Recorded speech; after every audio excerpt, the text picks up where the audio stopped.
अस्सलाम वालेकुम रहमतुल्लाहि व बरकातुहू। उम्मीद करते हो सब कैसे होंगे जी व्यूअर्स। अल्हम्दुलिल्लाह जितनी मेरी वीडियोस होती हैं इन्फॉर्मेटिव होती हैं। आज मैं आपके लिए लेके आई हूँ बहुत ज़्यादा जो है ना इम्पोर्टेंट वन जो है ना स्टोरी है। तो इसलिए आपने किसी स्किप नहीं करना और पूरी वॉच करनी है। मुझे कमेंट सेक्शन में बताना है कि आपको किस तरह की लगी। कैसे हुआ कुछ यूँ कि दो फ्रेंड्स हैं, एक का नाम अशना है और दूसरी का नाम माहीन है। दोनों यूनिवर्सिटी गोइंग जो है ना फ्रेंड्स थी और उनकी फ्रेंडशिप कब हुई, तकरीबन स्कूल लाइफ से लेके यूनिवर्सिटी तक का सफ़र जो है ना उन दोनों ने इकट्ठे ही गुजारा। फिर हुआ क्या है कि एक दिन माहीन की होगी शादी, ठीक है, और अशना जो है फर्दर अपनी किसी चीज़ में स्पेशलिस्ट बन रही थी। तो माहीन की होगी शादी और अशना जो है ना वो अपनी फर्दर किसी चीज़ में स्पेशलिस्ट बन रही थी। उसके पेरेंट्स ने भी नहीं सोचा उसकी शादी का। तो माहीन का एक अच्छा रिश्ता आया अब्रॉड से। तो खैर अब्रॉड था लेकिन जो उसका हस्बैंड था फिर वो वापस अपने कंट्री आ गया। तो हुआ ये कि अशना और माहीन की फ्रेंडशिप तकरीबन थी 12-15 साल। वो उन्होंने इकट्ठे जो है ना अपना टाइम गुजारा।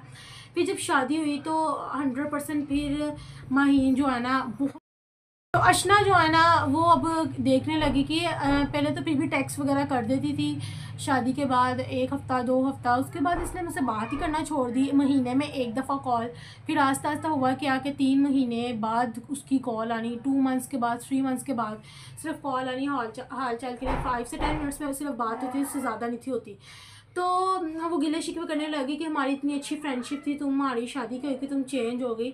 तो इस तरह की जो फ्रेंड्स हैं जो इस तरह की गिले शिकवे करते हैं कि भाई तुम चेंज हो गए, भाई की वजह से हो गई हैं ये वो, उनके लिए स्पेशली मैसेज है कि देखो जब शादी हो जाती है ना तो हमें लगता है कि भाई लाइफ सेटल होगी और ये वो, लेकिन वो जो लड़की होती है जिसकी शादी होती है स्पेशली, या जिस लड़के की शादी होती है उसके ऊपर बहुत ज़्यादा रिस्पॉन्सिबिलिटीज़ आती हैं। वो सिर्फ पहले एक आपकी फ्रेंड थी या आपकी बेटी थी या आपकी बहन थी, अब वो क्या हो गया, किसी की देवरानी बन गई है या जेठानी बन गई है, किसी की नंद बन गई है, किसी की भाभी बन गई है, किसी की चाची बन गई है, ठीक है। फिर सबसे बड़ी बात है कि वो बहू बन गई है, फिर वो बीवी बन गई है। उसको हर रिश्ते को जो है ना चलाना पड़ता है, है कि फिर उसको हर रिश्ते को लेके चलना पड़ता है। फिर सबसे बड़ी बात है कि उसको हर बंदे की समझना पड़ता है, उसको टाइम देना पड़ता है। वो जो लड़की गई होती है फिर वो बहुत कुछ बन जाती है, उसके इतने सारे रिश्ते बन जाते हैं। फिर वो उनको समझे या फिर आपको टाइम दे।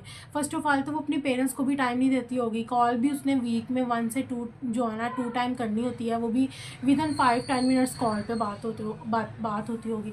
एक तो वो ना जो 24 आवर्स लाइक शादी के बाद, एक तो वो होती है ना जिन्होंने घर लाइक पता नहीं बसाना होता है कि नहीं होता, लेकिन उन्होंने अपने पूरे दिन की रूटीन शेयर करनी होती है अपनी किसी कज़न के साथ या ऐसे पर्सन के साथ जिसके पास जो है इतना एक्सपीरियंस नहीं होता, या तो उनके पास लेक ऑफ नॉलेज की कमी होती है जिसको वो हर दिन पूरे दिन की बातें करेगी। यानी कि इसको हम कह देते हैं अपने अल्फाज में क्या कह देते हैं, 100% है गीबत। अगर हम किसी की कोई भी गलत बात कर रहे हैं कॉल पे या वो किसी के साथ भी हम कर रहे हैं वो गीबत है। और अगर आप किसी पे तोहमत लगाते हो तो बुरहान है, ठीक है। खैर ये तो एक अलग कॉन्सेप्ट है, अभी हम अशना माहीन की बात कर रहे हैं।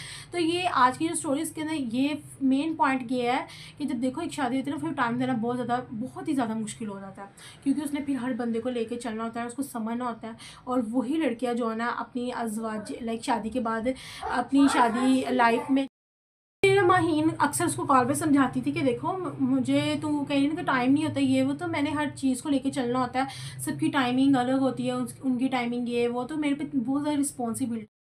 तू तो मेरी फ्रेंड है ना, ठीक है, मैं तुझे टाइम देती हूँ। तो यहाँ से अंदाज़ा लगा कि मेरी जो खाला है, मामी है, या मेरी जो अपनी सिस्टर है या भाई है या मामा है, उनको भी मैं टाइम बहुत मुश्किल से देती हूँ। यानी कि कॉल पे भी ना तो बात करना या वैसे उनकी तरफ जाना।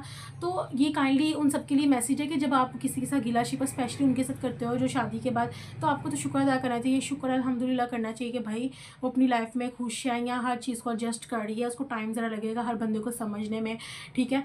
तो आप तो खुश नसीब हैं। और वो